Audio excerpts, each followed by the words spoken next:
हैं। सबसे पहले अगर कोई पतीला ही रख लो, गैस पे हमने रख दिया, तो सबसे पहले ये तो है नहीं पानी गर्म हो जाएगा, सबसे पहले हीट, जहाँ हीट जाएगी सबसे पहले हिट करेगी।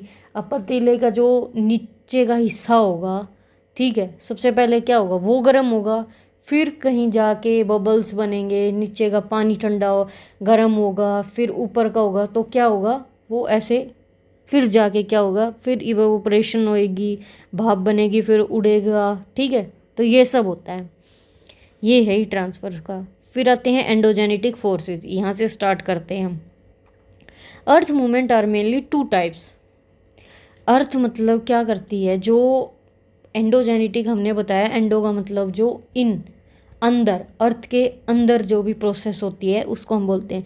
ये दो तरह से बताई थी हमने, डायस्ट्रोफिज्म और वो सडन मूवमेंट, ठीक है। सडन मूवमेंट में दो बताए थे, वोल्केनो होगा, अर्थक्वेक होगा। जहाँ से एनर्जी एमिट करती है, अंदर जाती है अर्थ के, तो मेन फोर्स क्या हो जाता है, एंडोजेनेटिक, ठीक है। जो भी मेन फोर्स होगा तो उसे हम बोलते हैं अपना endogenetic process. This generally is mostly generated कहाँ होती है, ये एनर्जी मोस्टली जनरेट होती है रेडियो एक्टिविटी पे। जब अर्थ रोटेशन करती है, टाइडल फ्रिक्शन होता है, प्रीमोर्डियल हीट होती है अर्थ के अंदर, जब क्या होता है, एनर्जी मोस्टली जनरेट हो जाती है, ठीक है। फिर सबसे पहले आता है diastrophism forces and movement. Diastrophism forces है इंक्लूड, इसमें दोनों तरह की प्रोसेस होगी, हॉरिजॉन्टली भी होगी और वर्टिकली भी होगी, ठीक है। Due to forces deep within earth, क्योंकि ये जो फोर्सेस हैं वो अर्थ के क्या हैं, डीप में हैं, डीप इन द अर्थ, अर्थ के डीप में ये सब चीज़ें हैं। तो जो भी फोर्सेस होगी वो वर्टिकली भी होगी और हॉरिजॉन्टली भी होगी। दिस ऑल्सो, इस टर्म को हम कंस्ट्रक्टिव फोर्सेस भी बोलते हैं। क्या बोलते हैं, कंस्ट्रक्टिव फोर्सेस।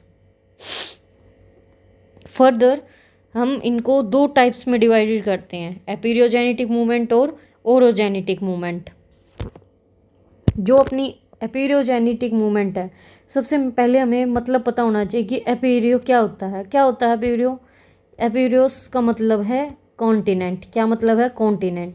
और जेनेसिस का मतलब क्या है, ओरिजिन, यानी ओरिजिन होना, ठीक है, किसी चीज़ का बनना, तो उसे हम बोलते हैं वर्टिकल मूवमेंट्स। अगर इसको देखो, एपिरियोजेनेटिक जो भी है अपनी मूवमेंट्स, ये क्या है, ये वर्टिकली क्या करेगी, वर्टिकली वर्क करेगी, वर्टिकली मूवमेंट करेगी।